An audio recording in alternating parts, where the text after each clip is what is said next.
In the Americans' history, from the persecuted and unjustly treated African Americans, a great person emerged, Martin Luther King Jr. I Have a Dream was about equal treatment for minority ethnic groups in America. He never gave in, even after countless threats, oppressions, and unjust in court. He became a role model for African Americans and other minority groups. He changed the course of democracy's development in America. He was like a beacon of light in the darkness for mankind.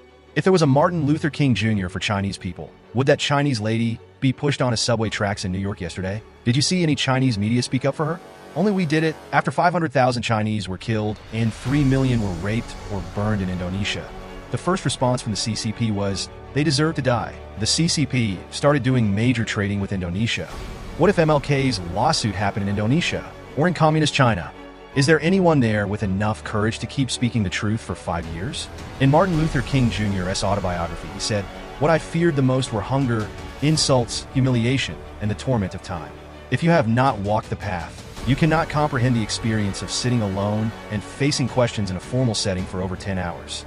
This situation closely resembled the lawsuit between me and Miles Guo and Xia. This involved spending 18 hours a day, 14 of which were spent sitting on a hard chair. People like Xiong and those from Boishuan were also present. Miles Guo fell asleep 7 or 8 times while I sat there in an upright pose. Tell me who can bear it for 5 days in a row. And what about all of the other depositions from these lawsuits? But I really do share the same feeling as MLK. To be able to make it through while having to bear this kind of loneliness, humiliation, insults, and torment. How dreadful is that? If we compromised and gave up today, just like in the face of the PAG lawsuit, we Chinese in the United States would be pushed onto the railroad tracks countless times by the CCP and evil guys, and no one would speak up for us. If we cannot get the truth out of this lawsuit, we Chinese in the United States will forever be slaves and victims of the judiciary. The CCP will pursue us relentlessly and destroy all Chinese overseas.